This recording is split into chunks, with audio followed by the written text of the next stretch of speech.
par les pouvoirs publics. Donc, ça m'intéressait d'échanger sur ce sujet parce qu'il est très actuel, en fait, et qu'on vit une période très particulière. On sort d'une crise sanitaire, d'un confinement, on sort d'un principe de quoi qu'il en coûte, qui a révélé la fragilité du maintien du travail et puis aussi du fait qu'aujourd'hui, vous m'entendez? Oui, c'est bon? Oui, oui. Je peux continuer? Oui, et qu'aujourd'hui, il faut bien vivre avec la pandémie et que l'urgence est de reprendre l'activité économique, hein, même si les taux de contamination existent encore. Donc, il faut aussi régler les conflits sociaux qui se sont amplifiés par la crise, par exemple les hôpitaux, les EHPAD, etc., et pourvoir à la pénurie d'emplois, prioritairement dans les métiers du soin et de l'accompagnement des personnes, mais aussi dans d'autres secteurs. Alors, par rapport à cette problématique, je vous propose un plan, que je ne vais peut-être pas tout détailler, mais enfin, ça m'a aidé à structurer mon propos d'aujourd'hui. En vous parlant du projet de réforme, qu'est-ce qu'il est, en quoi il consiste, décrire un petit peu le dispositif VAE très brièvement, parce que je pense que les participants connaissent ce que c'est le principe de validation des acquis, ce dispositif, l'actualité des réformes, c'est-à-dire l'expérimentation en cours à partir de la présentation d'un rapport au gouvernement, et puis l'exemple de l'application de cette expérimentation au métier du soin et aussi le projet de relancer une deuxième expérimentation. Et puis une petite discussion qui terminera avec une discussion avec mon auditoire sur la problématique. Est-ce qu'on peut donner une place stratégique à la VAE dans le paysage de la formation et de l'orientation tout au long de la vie sans la dénaturer, compte tenu des transformations qui se profilent, avec quelques thèmes et quelques réflexions dont j'ai voulu un petit peu parler. Ensuite, par rapport à mon travail proprement dit, enfin, ce que je connais par rapport au travail d'accompagnement qui est quand même indispensable pour constituer un dossier de validation des acquis, quelles sont les conséquences de la réforme sur le travail d'accompagnement. Et puis après, en guise de conclusion, on va discuter des perspectives par rapport à l'orientation tout au long de la vie et de l'accompagnement sous quelque forme que ce soit d'ailleurs, puisqu'il y a un élargissement à tous les métiers d'aide et d'accompagnement. Est-ce que ça vous va, mon rythme de parole? Oui. Ça vous va? Oui, d'accord. Alors, voilà, en guise d'introduction, je vous ai déjà parlé du contexte de la crise sanitaire qui a modifié le rapport au travail, la représentation du travail pour certains. On a assisté à un exode de personnes avec des nouveaux choix de vie, des nouveaux choix professionnels, des démissions, des reconversions importantes. À partir de mesures politiques et administratives au niveau de l'activité économique, un coup de projecteur a été porté sur les métiers du soin et une classification a émergé entre métiers essentiels et métiers non essentiels. Et puis aussi une réflexion sur la distinction entre les tâches télétravaillables ou non télétravaillables. Voilà. Donc ça amène à d'autres développements, mais qui ne sont pas notre propos ici, mais c'est important pour la suite de mon exposé. Donc, les pouvoirs publics veulent tirer les leçons de la crise et ont l'ambition de résoudre les problèmes d'emploi en intégrant ces nouveaux facteurs. Et donc, on assiste à une accélération des réformes, formation, retraite, droits sociaux, d'autant plus que nous sommes en période électorale. Donc, le maître mot devient, les maîtres mots deviennent plutôt accompagnement et résilience. Vous avez déjà dû les entendre pas mal dans le langage courant maintenant pour qualifier la période que l'on vit actuellement. Alors, en ce qui concerne le projet de réforme du dispositif, les besoins deviennent si urgents que, à l'occasion du rapport qui a été remis, on veut faciliter la VAE dans le secteur du grand âge et développer davantage les passerelles vers des métiers d'avenir pour valoriser les compétences tout au long d'une carrière. Donc, il était indispensable pour cela, pour ce projet, de lever les derniers freins pour que la VAE puisse jouer un rôle majeur dans l'activité dans l'attractivité des métiers du grand âge. Donc, le gouvernement prépare une réforme de l'acquisition des diplômes par l'expérience. Il ne s'agit plus seulement de transformer ou de modifier le dispositif de VAE, mais aussi préparer une réforme des diplômes. Alors, ça soulève quelques questions, évidemment, en considérant que la VAE patine, végète et même recule au regard des résultats. Et donc, il faut rendre ce dispositif plus attractif, puisque actuellement, les chiffres sont difficiles à cerner, mais au grand maximum, il y a 150 diplômés par an au grand maximum. Bon, alors ça, ce n'est pas un alibi, il ne s'agit pas de toute façon, dans mon propos, de critiquer forcément les transformations, mais surtout de soulever quelques questions par rapport à la nouvelle formule et à la manière dont on applique le dispositif. Comment il peut résoudre certaines questions de société. Donc, le gouvernement veut aller plus loin et, selon ses propres dires, n'exclut pas de mettre à mal l'hégémonie du diplôme. Donc, il prévoit la création d'un passeport numérique, travail auquel s'attelle l'équipe de campagne de M. Macron, rien de moins.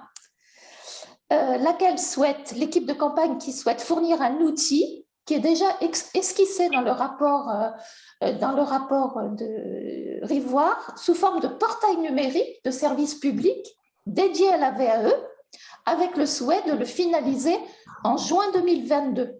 Donc, ce sera un véritable portail de services publics qui fera le lien entre les candidats, les certificateurs, les accompagnateurs, les prescripteurs, les financeurs. Vous voyez, ce serait finalement un outil qui pourrait servir à tout le monde et qui regrouperait toutes les interactions de tous les acteurs qui sont concernés par le dispositif. Donc la refonte, elle va dans le sens d'une exploitation qui va être du dispositif VAE qui va être simplifiée et rapide compte tenu des enjeux économiques et sociaux qui sont à résoudre aujourd'hui. Et c'est dans ce contexte bien précis qu'intervient la refonte de la VAE qui a été expérimentée dans une expérimentation qui s'appelle REVA, reconnaissance des acquis de l'expérience décrit dans le rapport. Par ailleurs, la tendance des pouvoirs publics à vouloir réformer la VAE dans le sens d'un raccourcissement des délais ne date pas d'aujourd'hui. Elle est très, très ancienne et elle a sans cesse été réclamée par les législateurs. C'est un peu comme si le raccourcissement des délais pouvait améliorer les performances, la rentabilité du dispositif, mais aussi faire son succès, avec une menace qui est à peine voilée, alors qu'il y a beaucoup de moyens engagés pour le dispositif, il risquait d'être supprimé et avec les budgets qui pouvaient être réaffectés à d'autres projets. Voilà. Donc ça, c'est un contexte, si vous voulez, du bien fondé de la transformation du dispositif.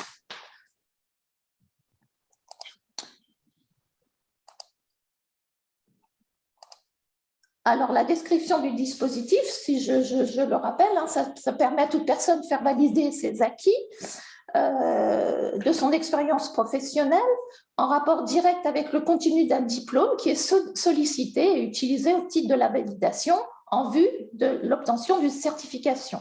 Voilà, c'est une quatrième voie dans le panorama de la certification, au même titre la formation initiale, continue et l'apprentissage, qui produit les mêmes effets que le succès à des épreuves de contrôle des connaissances qu'elle remplace. Voilà. Donc, elle est structurée comme une démarche personnelle. Ah, là, j'entends un écho. Et doit permettre de favoriser les parcours et permettre un usage plus efficace du droit à la formation et à l'éducation tout au long de la vie. Voilà. Avec des avantages certains. Un dispositif qui procure de multiples bénéfices par rapport au potentiel exploitable, des développements pour les bénéficiaires, un outil d'insertion et de promotion sociale et professionnelle, une propagation dans l'entreprise et dans la sphère privée de ceux qui en ont eu l'expérience, et un potentiel de résolution de problèmes de la vie courante par l'effet boule de neige. La reconnaissance qu'elle apporte et le succès qu'elle apporte rétroagissent et d'autres sphères. C'est un dispositif qui est modulable avec la formation et un dispositif qui repose sur un duo accompagnateur-accompagné, qui repose sur une confiance mutuelle, puisque c'est un accompagnement qui dure plusieurs mois et qui est la confiance qui est la garantie d'un bon déroulement et la promesse d'un bon dénouement. Voilà, et qui suppose un engagement. Alors, j'ai mis les étapes, mais ce n'est peut-être pas nécessaire, mais on pourra y revenir, les étapes du dispositif. Pour rappel, l'amélioration du dispositif, elle date aussi de pas mal d'années et il y a eu beaucoup de recherches à cet effet, à la fois universitaire, à la fois au niveau institutionnel, des rapports de l'IGAS qui estimaient qu'elle était trop longue, trop complexe et qui allait aussi une demande dans le sens d'une simplification avec des lourdeurs, des financements difficiles, la multiplicité des intervenants et des difficultés pour trouver les diplômes. Un rapport Terra Nova aussi en 2018 qui stipulait qu'il manquait d'accompagnement, que les temps étaient trop longs entre les étapes, qu'il y avait une absence de suivi et que l'accompagnement était essentiel pour éviter les erreurs d'orientation, qu'il fallait donc réduire aussi les délais. Donc, je vais vous présenter maintenant ce dont il s'agit véritablement par rapport à cette expérience dans le cadre du rapport qui a été remis en mars 2022, donc c'est très très récent. Cette expérimentation REVA qui est consignée dans le rapport a été lancée en novembre 2021 sur un échantillon de 300 personnes qui ciblait le secteur du grand âge, puisque les besoins étaient importants et qui s'est appuyé sur 5 certificateurs, ministère du Travail et de l'Emploi, des Solidarités, de l'Agriculture, le GIP Occitanie. Elle a reposé sur la redéfinition des parcours plus simples, plus lisibles, avec la réduction des délais et la simplification des démarches administratives, en précisant qu'ils ont préservé l'exigence et la qualité de la preuve des compétences détenues. Les résultats se sont montrés très satisfaisants. Sur la cohorte accompagnée, 86% ont obtenu une validation, dont 62 en totalité. La différence, c'était des validations partielles. Sur une durée, écoutez bien, de 4 mois au lieu de 16 en moyenne. Tous les candidats ayant obtenu une validation partielle ou qui ont abandonné, les abandons sont stipulés comme étant divisés par 3. Tous ceux qui ont abandonné ou qui ont une validation partielle pendant le parcours seront accompagnés dans le cadre d'un CEP, dans le cadre d'un conseil en évolution professionnelle. Alors voilà la description de l'expérience. J'ai constitué un tableau comme ceci pour voir un petit peu, je ne sais pas s'il est lisible pour vous, mais pour voir, oui, les critères avant la réforme et après la réforme, et puis les questions que ça peut susciter. Donc, la recevabilité administrative qui demandait autrefois 2 mois et beaucoup de justificatifs, et qui était un examen attentif de cette demande avec les justificatifs qui prenaient du temps, aujourd'hui, elle prend 8 jours. La réponse doit être apportée au postulant dans les 8 jours, sans demande de justificatif pour examen de la candidature. Alors ça, c'est très important parce que c'est vrai que ce système de preuve c'était assez fastidieux. Il fallait constituer un dossier de preuve déjà pour savoir si on était recevable aux critères administratifs et légaux. Donc 8 jours. L'accompagnement qui était facultatif parce que payant est devenu obligatoire. Et il passe de 16 mois en moyenne à 4 mois, comme je vous l'ai dit. Donc, 16 mois, c'était un équivalent à peu près de 20 heures, en tout cas dans le système actuel, de à peu près 20 heures selon les modes de financement. Ça peut être plus long pour les demandeurs d'emploi. Et selon les financements, c'est entre 15 et 20 heures. Donc, l'accompagnement était devenu obligatoire avec un équivalent de 39 heures. Avec ce qui est nouveau, on le faisait déjà, mais un soutien à l'écrit qui est renforcé, une préparation à l'oral qui est renforcée et un jury qui est maintenant constitué, qui peut être constitué de personnes qui ont passé un oral et qui ont réussi leur validation des acquis de l'expérience. C'est-à-dire les candidats qui ont réussi leur validation d'acquis de l'expérience peuvent devenir jury à leur tour. Ça, c'est assez exceptionnel et il est même stipulé qu'ils peuvent être rémunérés à 17, j'ai mis 17 heures, mais c'est 17 € de l'heure. Voilà. Donc, on peut se demander, au niveau du premier critère de recevabilité, quid de la recevabilité pédagogique?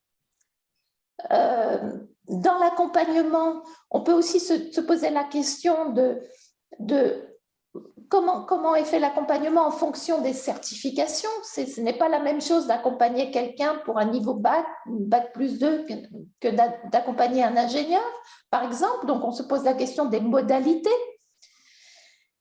Pour la soutien à l'écrit, on se demande dans quelle proportion, c'est-à-dire qu'on peut concevoir maintenant qu'un accompagnateur peut aider à la rédaction, en dehors des corrections ou des suggestions. Voilà. Et puis le jury, bon, on peut aussi se poser la question de l'expertise des membres du jury. Qu'est-ce qu'elle devient alors que elle se fait en concertation, enfin, dans le respect de chartes, d'exigences, de connaissances de métier, de référentiels. Et on peut se poser la légitimité de prendre comme membre de jury des gens qui ont réussi simplement une VAE et qui ont l'expérience de la VAE. Voilà.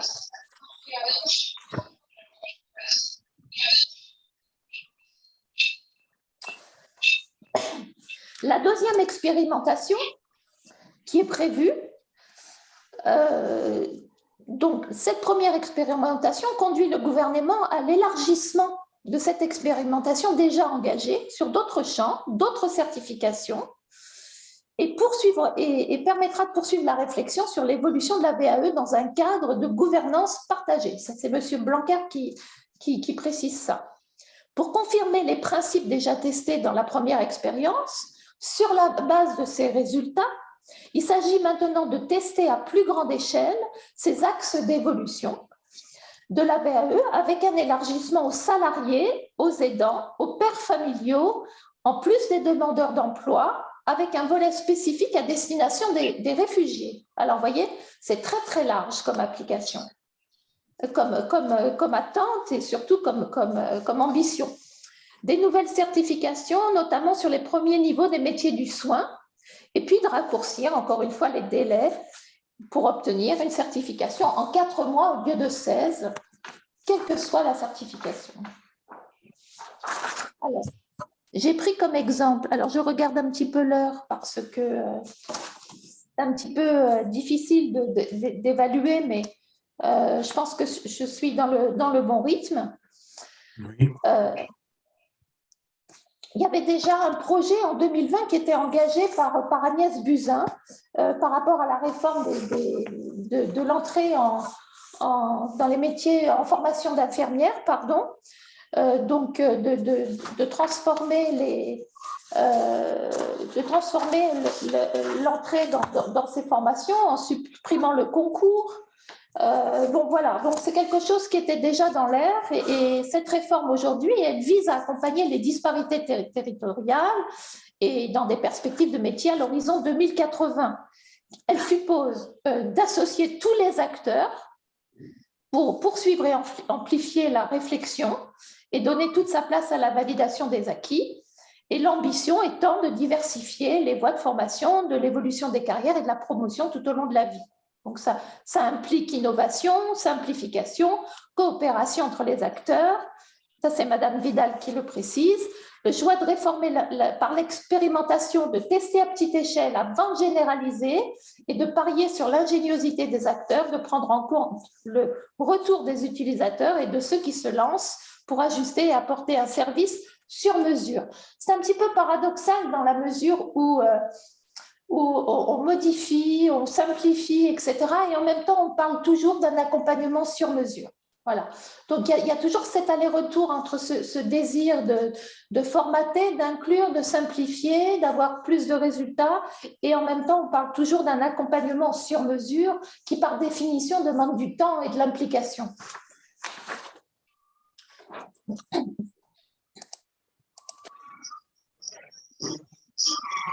Je cherche la problématique, les métiers du soin. Voilà.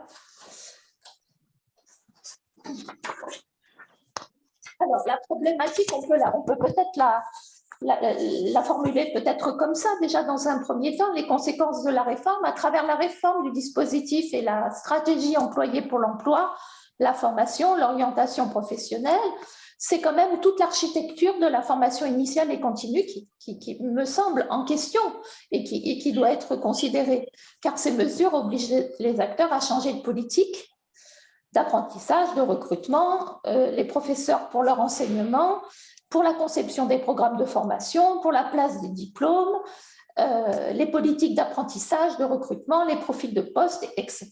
Donc, c'est quand même assez... on a l'impression que cette réforme, dans le sens d'une modification du dispositif, c'est quelque chose qui peut aller naturellement se faire comme ça assez facilement, mais en fait, il y a beaucoup de conséquences derrière. Alors, ce que je vous propose, c'est de commenter un petit peu cette réforme en développant les réflexions à partir de cette formule. C'est un triptyque, en fait, par le ministre par les trois ministres qui ont présenté ce rapport Rivoire. C'est l'accompagnement, la simplification et la dématérialisation. Ça, c'est les maîtres mots pour ce changement. Donc, accompagnement, simplification et dématérialisation. Alors, j'ai intitulé comme ça. Je suis un petit peu perdue dans les diapositives, mais je vais retomber sur mes pieds. Voilà. Alors, je me suis posé la question que fait la réforme au travail d'accompagnement? Voilà. Alors, il s'est trouvé que les professionnels ont aussi tiré des leçons de la crise sanitaire.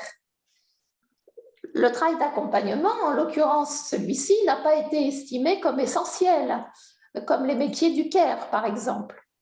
Donc, l'expérience, nos études, la recherche nous a montré qu'un éloignement contraint physique entame la qualité de la relation et ça a eu pour conséquence de voir disparaître sans motif apparent un nombre conséquent de personnes en cours d'accompagnement. Ça, c'est ce qu'on a pu tester pendant la crise sanitaire. À partir du moment où on n'avait plus le droit de se rendre sur le lieu de travail et qu'il ne pouvait plus y avoir de rencontres physiques, c'est ce qu'on a observé. Donc, on a bien été obligé de s'adapter. L'adaptation était nécessaire avec l'avènement du télétravail. Le travail d'accompagnement VAE s'est poursuivi en adaptant les procédures, les méthodes de travail aux contraintes sanitaires, avec des modifications pratiques. Et ça, c'est sur le terrain, avec la création d'interfaces de dialogue avec les candidats et d'informations pour pallier à l'impossibilité de se rencontrer individuellement ou même collectivement, avec l'instauration d'entretiens à distance et trouver des espaces appropriés pour ceux qui choisissaient de venir quand même sur le lieu de travail quand c'était autorisé, parfois au risque de leur propre santé. Et puis ensuite, après le confinement, le travail d'accompagnement VAE a repris progressivement sur un mode hybride et il a fallu inventer de nouvelles façons de reprendre contact avec les personnes. C'est-à-dire que quand on revoyait une personne qu'on n'avait pas vue depuis longtemps et qu'il fallait bien raccrocher un petit peu la procédure avec eux, et les conversations, de toute façon, elles venaient systématiquement, on ne pouvait pas faire l'impasse, elles étaient prioritairement centrées sur la santé des personnes. Comment allez-vous? Qu'est-ce qui se passe? Etc. Puisque c'est très rare que dans notre environnement humain, on n'a pas vu, connu ou même vu partir, mourir même des gens de notre entourage, plus ou moins lointains, par le Covid. Donc ça, c'était voilà, la santé avant toute chose. Donc le travail d'accompagnement s'est poursuivi. La transformation, elle a eu lieu par le travail en train de se faire, si je puis dire, hein, en raison de la crise. Les accompagnateurs étaient face à eux-mêmes et on a essayé de préserver le lien et de saisir les mécanismes, justement, puisque j'avais travaillé sur ce phénomène de désengagement, de décrochage, etc., et sur l'importance de maintenir le lien. Voilà. Car en cas d'absence prolongée, les décrochages aboutissaient fatalement ou très souvent à un abandon définitif de la procédure. Donc, le remaniement du dispositif, s'il résout des problèmes ponctuels d'emploi et de gestion de la crise, est-ce qu'il peut rester efficient en changeant la nature de l'accompagnement? Parce qu'on ne sait pas de quoi il retourne, de quoi il va être composé. Le nouveau cadre laissera-t-il la place à la rencontre, à l'échange, au conseil, au contact humain, surtout aux bifurcations occasionnées par les événements de vie et ou professionnels, ou simplement la difficulté pour les bénéficiaires de concrétiser leur projet. La réorientation peut-elle avoir sa place et du temps pour s'élaborer conjointement en projets différés de formation complémentaire aux transitions à vivre et au changement de projet.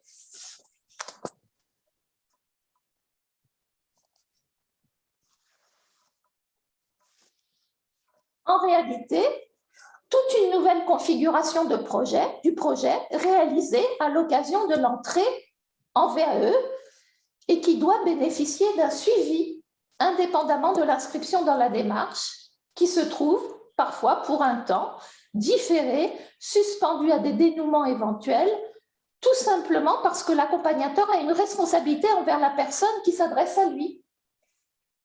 Alors la question, elle est bien portée là-dessus, c'est-à-dire le temps gagné par le raccourcissement de la VAE, est-ce qu'elle se fera au détriment du temps d'accompagnement?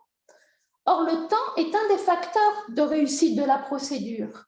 Du côté de candidat, il y a le temps d'assimilation, de rédaction, de compréhension, du temps disponible nécessaire à l'élaboration d'un écrit, pris sur la vie personnelle, etc.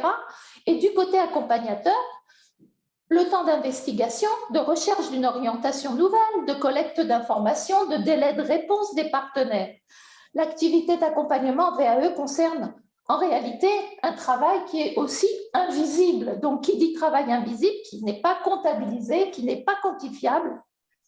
Donc, c'est pour cette raison que l'on peut légitimement se poser la question de sa prise en compte dans la réforme du dispositif. Encore une fois, mon souhait n'est pas de critiquer et d'avoir une attitude conservatrice sur le dispositif tel qu'il est, mais d'essayer d'entrevoir les conséquences que ça peut avoir sur le travail. Alors, on sait par les recherches que le bénéfice d'un accompagnement permet d'amoindrir la complexité. Il est déterminant pour l'issue du parcours. Il vise à développer l'estime que les candidats ont de lui et par conséquent son sentiment d'auto-efficacité à achever le parcours. Donc, les chances de validation s'en trouvent accentuées. Et puis, il a une fonction psychologique. Donc, un nouvel accompagnement se redessine. Quelle attitude adopter? Quelles limites rencontrent les actions d'accompagnement? Quel effet prévu et surtout non prévu produira-t-il? Encore une fois, la demande de VAE, c'est d'abord une rencontre humaine où il se passe déjà, c'est déjà deux personnes qui font connaissance. Donc, l'étude du projet et de la trajectoire de la personne, elle ne peut pas être invalidée, elle ne peut pas être supprimée. C'est ce que j'appelais la recevabilité pédagogique en réalité. Donc, toute cette étude-là, elle doit obligatoirement se faire d'une manière ou d'une autre. Ensuite, rappelez-vous le triptyque, c'était accompagnement, simplification, dématérialisation. J'allais presque dire virtualisation. Parce que c'est vrai que ça devient du coup moins concret. Donc, en ce qui concerne la simplification de la VAE, le raccourcissement des délais de réponse, la dispense de preuves lors de la constitution de la demande de recevabilité ne concerne que la demande administrative. Oui, je le suis jusqu'à 17h. Oui. Vous m'entendez? Oui. Oui, je peux continuer? Oui. Si je continue, alors, le constat que nous faisons, c'est que le temps de l'accompagnement humain est incompatible avec les délais administratifs et légaux, avec la durée de validité d'un contrat pour constituer un jury, etc. Donc, on se demande si la simplification, finalement, ne va pas produire plus d'inconvénients que d'avantages. Voilà. On pourra en discuter ensuite. Alors là, maintenant, j'arrive à la dématérialisation. Donc, on sait que c'est un mouvement qui était déjà enclenché, la dématérialisation de la VAE depuis un petit moment. Et puis, plus globalement, dans la société, c'est un mouvement hégémonique qui a été accéléré par la crise. Donc, est-ce qu'il n'y aurait pas un effet pervers par rapport au problème de l'accès aux droits? Nous avons déjà constaté qu'il est compliqué pour certaines personnes de pouvoir appliquer une feuille de style, remplir un dossier qui est déjà formaté, converser avec un accompagnateur sur un applicatif qui est dédié à la VAE, ça c'est déjà compliqué. Donc il faut inclure le maximum de personnes et on ne peut pas refuser les personnes parce qu'ils ne sont pas rompus aux nouvelles technologies. Donc ça, c'est déjà un problème.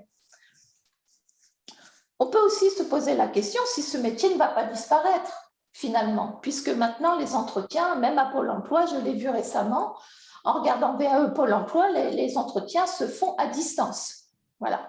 Alors, ça ne veut pas dire que le métier n'existe plus quand il ne se fait pas à distance, mais enfin, c'est quand même un échelon de franchi vers la virtualisation justement de l'accompagnement.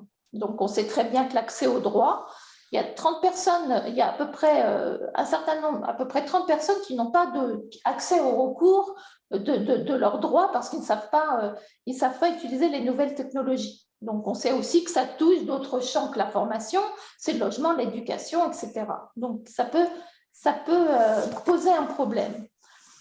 Alors, devant cet état des lieux, il faut questionner les pratiques d'accompagnement en VAE dans un contexte changeant, déterminé et expérimenté de longue date. Un déficit d'information, des textes incompréhensibles, des démarches essentiellement lourdes et pratiques ou discriminatoires. Et il y a aussi l'auto-exclusion pour les gens qui ont un sentiment de honte de demander des choses. Donc, nombreuses sont les raisons qui conduisent les personnes à ne pas bénéficier des mesures qui sont mises en place pour elles. Voilà. Alors que la VAE est un système d'équité et de justice pour l'accès à la formation et au diplôme, il ne faudrait pas que c'est un effet pervers, que ça puisse exclure les personnes. Alors, par rapport à cet ensemble de réflexions, j'ai fait une petite synthèse pour vous dire que les pouvoirs publics ont recours à la VAE et à sa modification pour résoudre certains problèmes sociaux actuels rencontrés, que la prise des consciences des enjeux dans une démarche pour un candidat incite les accompagnateurs à déchiffrer le plus finement possible les motivations d'un projet pour leur donner plus de chances de réussite, que l'analyse d'une demande, elle doit être globale, en amont le plus possible d'un processus d'accompagnement pour anticiper les décrochages qui mènent à une perte de chance. Donc, ça suppose une bonne adéquation entre le choix de la certification, le niveau d'étude du demandeur, l'objectif professionnel et personnel sous-tendu par la demande. Et donc, il faut parfois plusieurs entretiens et du savoir-être pour réussir à trouver la bonne adéquation, ce qui incite les professionnels de l'accompagnement à réfléchir en continu à l'amélioration de leur prise en charge et à leur responsabilité. La VAE, tout en l'appréhendant dans un cadre légal, voit son exploitation développée au bénéfice des personnes et au bénéfice de la société, certes, mais il faut que la bonne adéquation soit faite et que dans le cadre de la réforme qui nous occupe aujourd'hui, il s'agit d'une... Alors, c'est assez curieux parce qu'il y a la VAE individuelle qui est une démarche individuelle et un droit individuel. On connaît la VAE collective qui permet à un groupe d'individus d'être formés en même temps pour les besoins d'une entreprise, par exemple. Voilà. Pour qualifier un personnel par rapport à une mutation ou un projet possible et qui a été déterminé à l'avance. Mais là, là, c'est un peu comme si on prenait les choses un petit peu à contre-courant et on se dit, il y a des besoins. Il y a des besoins dans la société qui sont très urgents. Il y a un besoin personnel. Il y a un dispositif qui ne donne pas toute satisfaction. Il y a un rapport qui est produit où on dit, ben voilà, nous on a testé une expérimentation et on va faire en sorte d'avoir plus de résultats, mais en modifiant tel et tel paramètre de la procédure, eh bien on va l'appliquer à nos besoins en termes de société. Donc c'est un petit peu comme si, non pas qu'on influençait les personnes, mais qu'on les mettait déjà sur un rail, en fait, hein, par rapport à des professions. Alors l'argument, c'est ça évite les décrochages par rapport à ces métiers qui sont en tension. On est sûr que la personne, elle ne va pas décrocher et que ça correspond bien à leur vocation. Et le terme vocation a été prononcé et qu'elles seront bien qualifiées pour exercer le métier auquel elles aspirent, auquel les personnes aspirent. Voilà.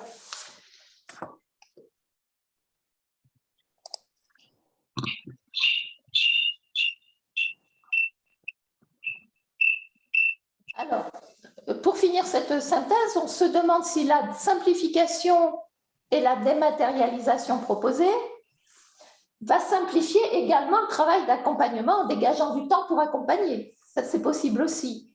D'ailleurs, la durée, elle passe à 32 heures par rapport au tableau que je vous avais passé tout à l'heure. Elle passe d'une vingtaine d'heures à 32 heures. Alors, comment sont-elles réparties? Les missions d'accompagnement s'en trouvent-elles transformées? La question de savoir si cette configuration ne va pas générer plus d'inconvénients que d'avantages.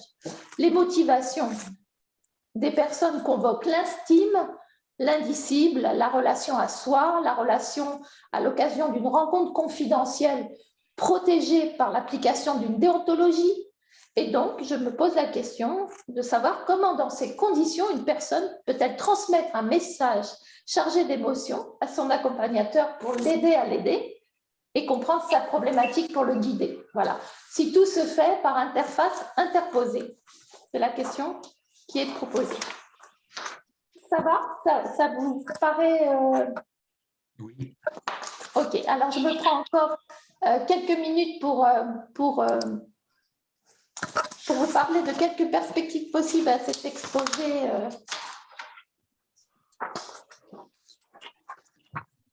Alors, c'est le dispositif de la VAE. Alors, pardon. Alors, je vais lire mon écran cette fois. Cette intervention s'insère dans les problématiques du thème de l'efficacité du conseil, de la pratique et de l'orientation tout au long de la vie et de la construction des parcours. Donc, le projet professionnel et de vie comprend la construction de soi dans les expériences transformées en signification. Les objectifs des accompagnements nécessitent d'aider les personnes dans leur trajectoire, dans un développement de carrière, jusqu'à la conception de leur propre vie, notamment l'orientation qu'elles souhaitent leur donner dans la société. Donc, à cet égard, la VAE enrichit la problématique du conseil en orientation des jeunes et des adultes, quelle que soit l'étape de vie dans laquelle ils se trouvent. La réponse à une demande de formation n'est pas forcément une VAE, d'ailleurs, mais une orientation, voire même une réorientation, peut-être même une validation des acquis, mais à plus long terme. Les parcours de vie sont traversés par des expériences qui modifient sans cesse les trajectoires en fonction des désirs et des circonstances. L'intérêt est de toujours tirer le meilleur parti des connaissances accumulées et de la reconnaissance qui en découle. Le développement de carrière ne saurait se contenter d'un diplôme correspondant à une vocation, comme si on peut quand même louer les efforts pour trouver la meilleure adéquation possible entre les aspirations des personnes et l'exercice d'une activité en simplifiant les procédures, comme le pouvoir public semble vouloir le faire, tout en garantissant le sérieux et l'exigence de compétences d'un métier. L'orientation tout au long de la vie, ou guidance, ou accompagnement en orientation, et ça je l'ai pris dans la définition de l'UNESCO qui a été proposée par M. Danvers, qui consiste à mettre l'individu en mesure de prendre conscience de ses caractéristiques personnelles et de les développer en vue du choix de ses études, ses activités professionnelles, dans toutes les conjonctures de son existence, avec le souci conjoint de servir la société et l'épanouissement de sa responsabilité. Donc la VAE, on peut dire qu'elle remplit ces deux objectifs-là. Donc ce dispositif qui est modulable et qui permet une entrée en formation, mais l'entrée en formation, elle suppose aussi qu'il y ait une collaboration avec les enseignants responsables de la formation, hein, notamment quand c'est une validation partielle, il faut bien poursuivre les études, mais aussi c'est une co-construction, c'est un travail relationnel avec des dynamiques d'accompagnement qui se combinent pour permettre d'inscrire durablement la personne dans un projet, grâce à la collaboration des accompagnateurs et des enseignants. Donc, une étude fine des parcours de formation et des trajectoires professionnelles. L'activité consiste à rechercher l'adéquation entre l'expérience des candidats et les accompagneurs. Pour cela, assurent cette orientation en totale autonomie pour ce travail. Donc, la VAE contribue à donner du sens aux démarches d'éducation et de formation. Elle permet de contribuer à un pilotage du projet développemental sur le long terme, dont la réussite à la VAE n'est pas la seule issue à la réalisation. En guise de conclusion, la présente réforme modifie notre regard sur l'éducation et la formation tout au long de la vie. La réforme par la validation, la procédure de validation est source de perplexité. Elle peut nous paraître source de perplexité et peut apparaître aléatoire et moins équitable. Il faut se convaincre qu'elle n'est pas plus arbitraire. C'est la fonction même des diplômes et des titres dans les processus sociaux de reconnaissance des aptitudes et des compétences qui peut peut-être décrédibiliser la procédure. La VAE tend, et a été créée pour ça, elle tend au contraire à accentuer les valeurs des diplômes en tant que gage d'aptitude et de compétences au détriment de leurs valeurs distinctives selon une logique de niveau et d'excellence scolaire. N'est-ce pas à ces effets sur la fonction des diplômes qu'il faut plutôt apprécier les effets de la mise en œuvre de la VAE avec ces nouvelles modalités? Voilà, je vous remercie de votre attention. Merci beaucoup.